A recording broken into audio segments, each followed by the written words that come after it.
एक French pilot को जासूसी के तौर पर गिरफ्तार किया गया कि उसने चीन के लिए जासूसी की और उसने चीन को राफेल के सीक्रेट बेचे।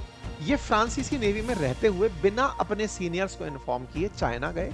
चाइना जाकर वहां पर ट्रेनिंग दे दिए। किस बात की ट्रेनिंग दे दिए? कि फाइटर जेट्स कैसे काम करते हैं, लैंडिंग कैसे होती है, डॉकिंग कैसे होती है, टेक ऑफ कैसे होता है, फाइट्स कैसे होते हैं, प्रिसिजनल स्ट्राइक कैसे होती है और राफेल कैसे काम करता है। राफेल के बारे में ज्ञान उलटकर पाक चाइना में चले आए 2019 में। चाइना के एयरफोर्स के जो बंदे हैं उनको ट्रेनिंग दिया है, उनको सब चीजें बताई हैं राफेल के बारे में भी। और भारत के लिए तो एक ऐसी स्ट्रेटेजिक चुनौती है, इंडिया के पास एक भी एयरक्राफ्ट 5th जनरेशन का नहीं है। चाइना के JF-17 ने राफेल को मात दे दी है। ये एक फ्रांसीसी पायलट खुद कभी राफेल उड़ाता था, उसका दिया बयान था। भारत के पास 5th जनरेशन का एक भी प्लेन का ना होना एक बुरी खबर है और फिलहाल अगले 10 साल तक तो इंडिया के पास कोई भी 5th जनरेशन का फाइटर आएगा, इसमें मुझे तो कोई उम्मीद बिल्कुल भी नहीं है। आरोप इन पर निकल कर आया कि इनके साथ चाइनीज एजेंट जुड़े हुए थे जो इनसे संवेदनशील जानकारी निकलवा कर अपने काम में ले रहे थे। सच बात तो ये है कि भारत के लिए ये एक किस्म से बहुत बड़ी चेतावनी है, क्योंकि भारत शायद अभी भी उतना शायद तैयारी में नहीं है।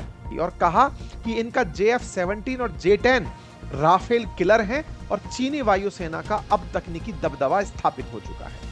भारत के पास राफेल है, लेकिन राफेल तो स्टेल्थ है ही नहीं ना।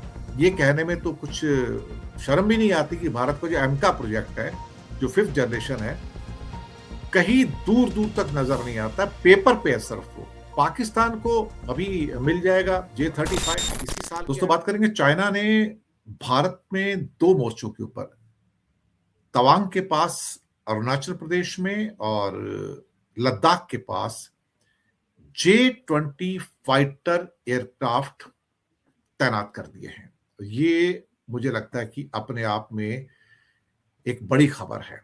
इसके ऊपर हमें ऐसा लगता है कि नजर बना के रखनी होगी, क्योंकि ये अपने आप में भारत के लिए बढ़ता हुआ खतरा, जहां पर चीन भारत को चारों तरफ से स्ट्रिंग ऑफ पर्ल्स पॉलिसी के द्वारा घेर रहा है। हम इसके बारे में बात करेंगे और बात करनी जरूरी भी है। चलिए सीधी बात करेंगे आज कि चाइना की जो डिप्लॉयमेंट है उसके बारे में क्या कहा जाए। लद्दाख और तवांग के पास, यानी कि 2 मोर्चे, लद्दाख में और उधर अरुणाचल प्रदेश में, 5th generation J-20 aircraft deployed by China. और भारत के लिए तो एक ऐसी स्ट्रेटेजिक चुनौती है कि ये J-20 aircraft 5th generation aircraft हैं और इंडिया के पास एक भी एयरक्राफ्ट 5th जनरेशन का नहीं है। आपके पास S-400 है, तो कमाल की बात यह कि S-400 चाइना के पास भी है। हमें मतलब हैरान नहीं होना चाहिए इसके मामले में, और वो S-500 भी उसको ऑफर कर रहे हैं।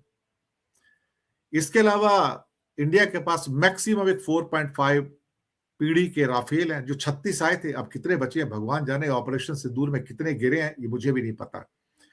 हालांकि अभी एक खबर आज आ रही थी कि एक फ्रेंच पायलट को जासूसी के तौर पर गिरफ्तार किया गया कि उसने चीन के लिए जासूसी की और उसने चीन को राफेल के सीक्रेट बेचे, और वो सीक्रेटली चाइना की यात्रा पे भी गया।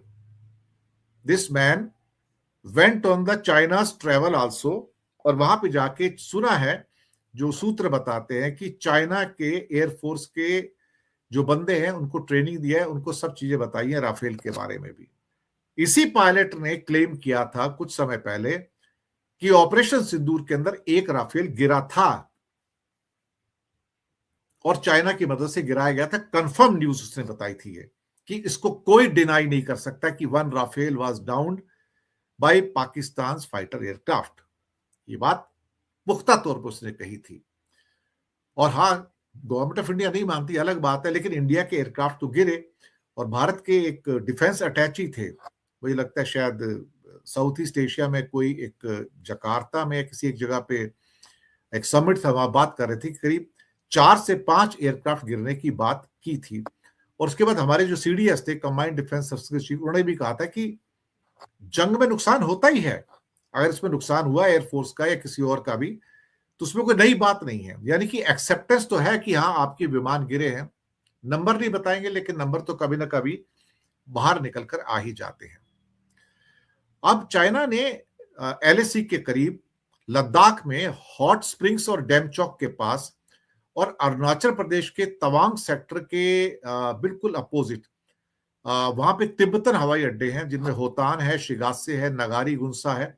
वहां पर चेंगडू J-20 माइटी ड्रैगन विमानों को तैनात कर दिया है। इनकी तैनाती हो गई है और ये इनकी तैनाती के फोटो भी अब आने शुरू हो गए हैं इंटरनेशनल जर्नल्स के अंदर, वेबसाइट के ऊपर। और करीब करीब 12 12 जो विमान है फाइटर जेट्स हैं वो तैनात कर दिए गए इस टाइम। ये 2 फोटोग्राफ है, 4 एक जगह पे हैं और 8 एक जगह इनकी तैनाती यहां पर हुई है। तो ये मैंने फोटोग्राफ आपके फायदे के लिए यहां पर दिया है। J-20 तो 5th जनरेशन का प्लेन है, राडार इसको पकड़ नहीं सकता है। तो इसका मतलब इंडिया के जो राडार सिस्टम है S-400 इंटरसेप्टर मिसाइल है, लेकिन वो तभी कैच करेगी ना जब आप किसी रडार के द्वारा किसी को पकड़ोगे। जब पकड़ोगे तो आप कैसे करोगे? अब J-20 जो है PL-15 जो मिसाइल है, जिसके द्वारा बताया जाता था कि इसी PL-15 ने इंडिया के फाइटर जेट्स को गिराया था, जो हवा से हवा में मार करने वाली मिसाइलें हैं। अब सर्दियों और गर्मियों दोनों में ये चल सकता है। भारत के पास 5th जनरेशन का एक भी प्लेन का ना होना एक बुरी खबर है। चाइना के पास इस टाइम 5th जनरेशन के करीब 400 एयरक्राफ्ट हैं, 400 जेट फाइटर हैं, और इंडिया के पास एक भी नहीं है। इंडिया ने पहले एक प्रोजेक्ट शुरू किया था, वो भी फेल हो गया। फिर उसके बाद तो कुछ बात बन ही नहीं पाई, और फिलहाल अगले 10 साल तक तो इंडिया के पास कोई भी 5th जनरेशन का फाइटर आएगा, इसमें मुझे तो कोई उम्मीद बिल्कुल भी नहीं है।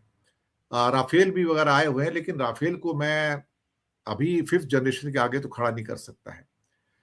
2 सैटेलाइट तस्वीरें जो हमारे पास हैं उससे पता लगता है कि होटन एयरबेस पर 8 J-20 माइटी ड्रैगन देखे गए हैं, जबकि तिब्बत के लहासा एरिया में डैमसुंग एयरपोर्ट पे 4 J-20 जो हैं वो तैनात देखे गए हैं। ये सैटेलाइट तस्वीरें हैं। तो चीन ने कम से कम नहीं तो 12 J-20 तो तैनात कर दिए हैं, और ये एलएसी के पास अब तक फाइटर विमानों की सबसे बड़ी तैनाती जो है वो मानी जा रही है। ये सैटेलाइट के द्वारा जो तस्वीरें ली गई हैं, इसमें दरअसल देखा जाए तो पीपल्स लिबरेशन आर्मी को शिनजियांग के होटन एयरबेस, जी हाँ, और तिब्बत के डिमसुंग एयरबेस पर विमानों को तैनात करते देखा जा सकता है। होटन जो है ये अक्साई चीन के आसपास पड़ता है, और डेमसुंग एयरबेस जो है वो आपका पड़ता है अरुणाचल प्रदेश के आसपास, वहां पर जाकर, जो चाइनीज रीजन में पड़ता है। अब J-20 का मेन ऑब्जेक्टिव है कि जो हाई वैल्यू वाले सैन्य ठिकाने हैं उसको अटैक करना। तो 9 जुलाई को होटन एयरबेस के ऊपर 8 J-20 माइटी ड्रैगन देखे गए, और चीन के जिनजियांग उइगर ऑटोनोमस रीजन में होटन एक सिविल मिलिट्री इस्तेमाल वाला बेस है। ये नॉर्थ लद्दाख में जो भारत का जो दौलत बेग ओल्डी फॉरवर्ड एयरबेस है, वहां से 245 किलोमीटर सिर्फ, और लेह से करीब 390 किलोमीटर करीब दूर पड़ता है। यानी कि चुटकियों में 5-7 मिनट के अंदर ये फाइटर एयरक्राफ्ट जो है ये लद्दाख पहुंच सकता है। इसके अलावा तिब्बत में लासा इलाके में डेक्सुंग एयरबेस के ऊपर 4 J-20 देखे गए। ये तवांग से अरुणाचल प्रदेश में करीब 345 किलोमीटर की दूरी पर वहां पर इनको नोटिस किया जा रहा है, और 2 हफ्ते के अंदर कम से कम 12 स्टेल्थ विमानों की जो वहां पर मौजूदगी है वो देखी गई है। और ये सच बात तो ये है कि भारत के लिए ये एक किस्म से बहुत बड़ी चेतावनी है, क्योंकि भारत शायद अभी भी उतना शायद तैयारी में नहीं है। और कई बार तो जयशंकर ने कहा कि हम चाइना से मुकाबला कैसे कर सकते हैं, वो हमसे 5 गुना बड़ा कंट्री है, उसकी मिलिट्री भी हमसे 5 गुना बड़ी है, इकोनॉमी 5 गुना बड़ी है। तो एक किस्म से जयशंकर जैसे बंदे ने, और यानी कि मोदी रजीम ने कहा जाए तो पहले हथियार डाल दिए वहां पर। भारत के पास राफेल है, लेकिन राफेल तो स्टेल्थ है ही नहीं ना, उसको तो बड़े आराम से ये S-400 वगैरह कैच कर लेते हैं। अब आप कहोगे मैं S-400 की बात क्यों कर रहा हूं? भाई S-400 चाइना के पास भी है ना, वो भी तो दिक्कत है बहुत सारी। एक उसको तो S-500 भी दिए हुए हैं। अब उनके पास HQ-19, HQ-16, HQ पता नहीं पूरी सीरीज उन्होंने डेवलप की हुई है। तो चाइना का जो एडवांसमेंट है इस टाइम साइंस के अंदर या रिसर्च एंड डेवलपमेंट में, वो फार फार अहेड है कम से कम इंडिया के मुकाबले तो। और इसमें मुझे आ, ये कहने में तो कुछ शर्म भी नहीं आती कि भारत का जो एमका प्रोजेक्ट है, जो 5th जनरेशन है, कहीं दूर दूर तक नजर नहीं आता, पेपर पे है सिर्फ वो। और ये बताया जा रहा है कि अगर पहला एयरक्राफ्ट कोई आ भी गया तो 2035 के आसपास, यानी कि 10 साल बाद ही आएगा तो आएगा। लेकिन 10 साल के अंदर अंदर आपके लिए तो खतरे बढ़ रहे हैं, क्योंकि फिर तो पाकिस्तान को अभी मिल जाएगा J-35, इसी साल के एंड में मिलने जा रहा है या अगले साल के पहले 2-3 महीने में मिलने जा रहा है। और करीब 40 J-35 मिलने जा रहे हैं स्टेल्थ फाइटर्स। तो इंडिया के लिए बढ़ते हुए खतरे जो है पाकिस्तान से भी हैं और साथ में चाइना से भी हैं। लेकिन शायद हमारी सरकार सोई हुई है, बड़ी बड़ी बातें करो, काम कुछ मत करो, ये हमारा ऑब्जेक्टिव है। चर्चा भारत के राफेल की। भारत का राफेल जो बना है फ्रांस में, भारत के पास 36 यूनिट इसकी अवेलेबल हैं। ऑपरेशन सिंदूर जहां एक और राफेल का शक्ति प्रदर्शन कर रहा था, वहीं दूसरी ओर दुनिया भर में चाइना की मदद से पाकिस्तान ने भारत के राफेल गिरा दिए हैं अपने फाइटर जेट्स से। तो असल में जो पाकिस्तान के पास JF-17 है, जो चीन निर्मित हैं, उनसे उन्होंने भारत के राफेल गिरा दिए। टेक्निकली भारत के राफेल फ्रांस के राफेल हैं, फ्रांस से हमने परचेज किए हुए हैं। तो चाइना, पाकिस्तान और भारत और फ्रांस बहस छिड़ना शुरू हुई। नैरेटिव वॉर था। भारत इसको बार-बार खंडन करता रहा। लेकिन इसी बीच में फ्रांस के एक पायलट की खबर बाहर निकल कर आती है, जो कहते हैं कि साहब, चाइना के JF-17 ने राफेल को मात दे दी है। ये एक फ्रांसीसी पायलट, जो फ्रांसीसी पायलट खुद कभी राफेल उड़ाता था, उसका दिया बयान था।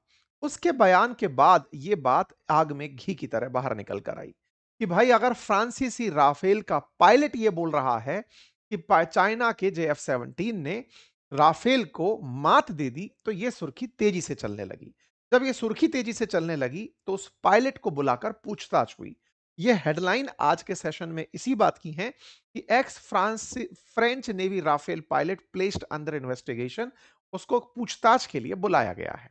आइए अब इस पूरे मामले की चर्चा करते हैं कि कहानी असल में है क्या। क्या इस पायलट का क्लेम सही है, या इस पायलट के साथ कुछ खेल हुआ है, और चाइनी जो सरकार है, वो पायलट्स के साथ असली खेल खेलती क्या है। कैसे एक पायलट के साथ भी कुछ ना कुछ खेल इसने कर दिया था। सारी बातें, पक्ष विपक्ष, सारी तर्क आपके सामने लेकर आएंगे। ये वो पायलट हैं, सरनेम के पीछे शुए लगा है, तो इन्हें हम शुए के नाम से संबोधित करेंगे।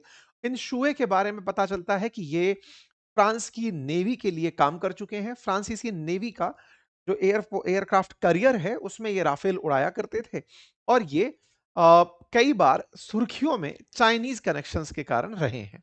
ऑपरेशन सिंदूर जब हुआ, तब इनका बयान सुर्खियों में आया था। फ्रांस के पूर्व पायलट हैं पियरे हेनरी शुए। इन्होंने हाल ही में जो बयान दिए, मतलब पिछले साल जो बयान दिए, उसके चलते फ्रांस में इन्हें हिरासत में लेकर पूछताछ की गई। आरोप इन पर निकल कर आया कि इनके साथ चाइनीज एजेंट जुड़े हुए थे, जो इनसे संवेदनशील जानकारी निकलवा निकलवा कर अपने काम में ले रहे थे। शुए की कहानी क्या है? असल में जब मई 2025 में भारत और पाकिस्तान के बीच में युद्ध शुरू हुआ, ऑपरेशन सिंदूर, उसमें भारतीय वायुसेना का विमान राफेल था। लेकिन उसी बीच में ये जो पियरे हेनरी शुए हैं, इनका एक वीडियो बाहर आ जाता है, और वीडियो बाहर आता है तो इनके पीछे की कुछ उपलब्धियां भी साथ साथ आ जाती हैं। उपलब्धियों में कि आप 2021 तक फ्रांस के नेवी के अंदर काम किए हुए हैं, और आपने स्ट्राइकर फाइटर और राफेल एम फाइटर और फ्रांस के लिए उड़ाए हुए थे, चार्ल्स डी गुएला नाम से। जैसे अपने पास INS विक्रम है, वैसे ही इनके यहां पर चार्ल्स डी गुएला नाम का जो विमान वाहक पोत है, एयरक्राफ्ट करियर है, उस पर इन्होंने अपनी तरफ से सर्विसेज दी हुई थी। जब ये रिटायर हो गए 2021 में, उसके बाद ये डिफेंस कमेंटेटर बन गए, डिफेंस एक्सपर्ट बन गए। आसान भाषा में यूट्यूब के माध्यम से लोगों को समझाना शुरू किए फाइटर जेट्स के बारे में, उनकी काबिलियत के बारे में। जैसे आज आप अपने देश में भी बहुत सारे एक्स डिफेंस के पर्सनल्स को बहुत से विषयों पर राय रखते हुए सुनते हैं। आप उन्हें सुनते हैं, उनकी ओपिनियन सुनते हैं, उनकी कमेंट्री सुनते हैं, लेकिन उनकी कमेंट्री में यह बात कतई नहीं होती कि उनके पास अंदर की खबर का कोई सोर्स है, या फिर अंदर की कोई बात जो है उनके पास पहुंची हुई है। बस आप उन्हें सुनते हैं। बिल्कुल वैसे ही ये भी अपनी बातें यूट्यूब पर कहते थे। 5.5 लाख इनके पास सब्सक्राइबर उस समय थे। इन्होंने उन्हीं दौरान यूट्यूब पर एक वीडियो बनाकर डाला और कहा कि हमने किस प्रकार से, मतलब चाइना वालों ने किस प्रकार से राफेल को निशाना बनाया। ये इनका चैनल है और इस चैनल पर इन्होंने इस खबर को डाला। इन्हीं शुए के ऊपर, जो पियरे हेनरी शुए हैं, इन पर जांच बैठ चुकी थी। किस बात की जांच बैठ चुकी थी?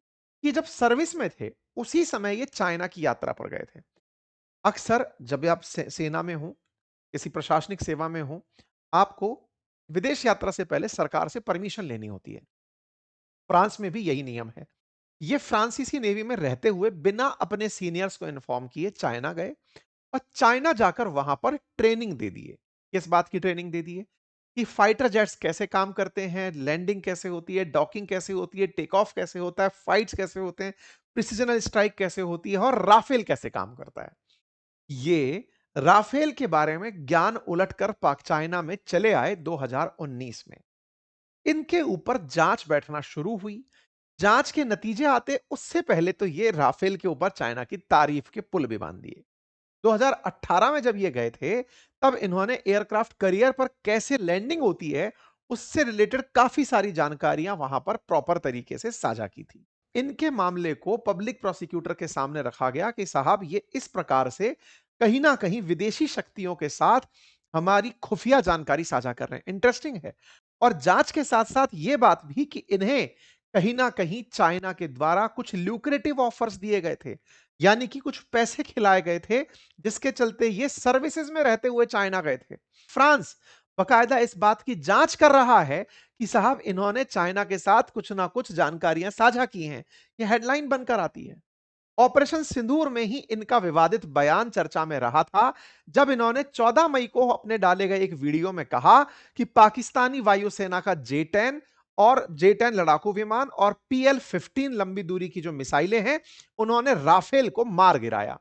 इन्होंने बाकायदा JF-17 और J-10 को लेकर के कहा कि इस तरह से पाकिस्तान के पास जो J-10 है, उसने राफेल को मार गिराया। इस तरह से इन्होंने थंबनेल बनाकर अपना वीडियो डाला था और कहा कि इनका JF-17 और J-10 राफेल किलर हैं और चीनी वायुसेना का अब तकनीकी दबदबा स्थापित हो चुका है।